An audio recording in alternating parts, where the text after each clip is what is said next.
Hello and welcome back to my video blog where I am discussing One Flew Over the Cuckoo's Nest. Alright, so in the first video I mainly covered the characters that were introduced in the first couple sections of the book.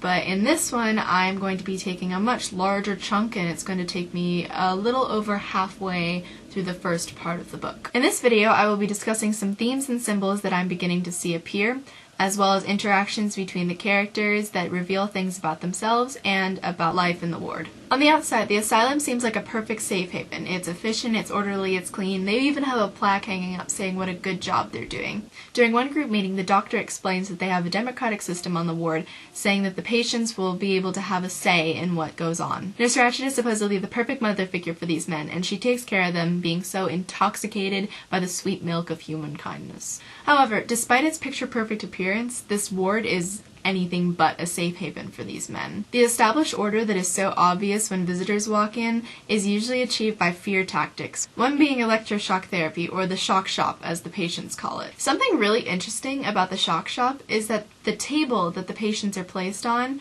is actually shaped like a cross, with a crown of electric sparks in place of thorns. This is an interesting and pretty obvious reference to the cross that Christians believe Jesus died on to save us from our sins. I'm not totally sure how this connects. The best thing I can come up with is maybe this biblical allusion has something to do with the fact that the shock shop forces patients to sacrifice their sanity. Now, this doesn't really line up with the actual Bible story, but that's the best conclusion I can come up with at this point. Another concealed flaw of the ward is that there's very little trust. Patients are given incentives to spy on each other, and they write down stuff that might be of interest to Nurse Ratched in a little logbook, and these topics are later brought up at group meetings. At these group meetings, a patient is brutally questioned by Nurse Ratched and other patients to try and figure out why this person said what they said. McMurphy accurately describes this as a pecking party, where when one chicken sees a spot of blood on another chicken, it starts pecking at the wounded one, leading all the other chickens to start pecking at that one too. I feel like this is one of the most important symbols in the book, because Nurse Ratched is seen as this kind of mother hen figure caring for all of the other weaker chickens or patients that are weaker and scared. But she's also the first one to begin pecking, and then she encourages the other ones to start pecking as well. This is where we see Nurse Ratched's true role in the ward, not as a loving mother, but as a controlling, devious tyrant.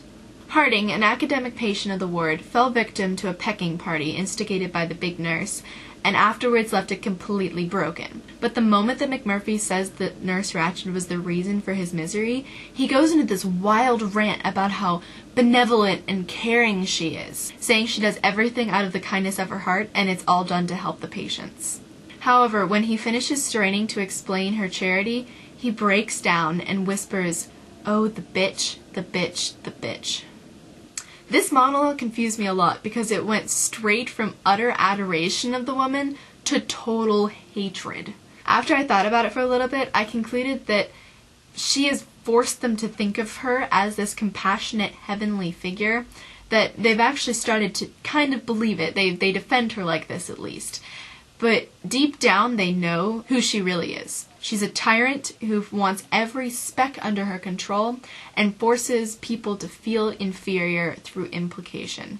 She is the ball cutter, as McMurphy so eloquently puts it, or to put it in Harding's analogy, she's a wolf among the rabbits. However, Nurse Ratched isn't the only wolf on the ward anymore. McMurphy observes the scene and isn't fooled by her motherly facade one bit. McMurphy bets the other patients that he'll be able to break her, but meanwhile, Nurse Ratched's probably trying to do the exact same thing to him. She's already labeled him as a manipulator. This brings us back to the major theme dealing with conformity that's becoming very evident in the novel. We've already discussed that Nurse Ratched's name is a play on the word ratchet, which is a tool that's used to tighten things into place. Nurse Ratched uses her group meetings, her dominant personality, and occasionally even a lobotomy to make sure that everything is going exactly the way she wants and every patient conforms to the rules and will eventually be received back into society as normal people. McMurphy isn't really the type of person that's going to submit to this openly. This is the beginning of a great battle between two contrasting but equally matched forces that I believe will eventually end in the downfall of one of them. Changing my opinion from the first video, I believe that McMurphy is actually going to be the one that falls first under Nurse Ratched's regime, but I don't think that this will happen before Nurse Ratched shows a bit of weakness. That's my prediction for this video.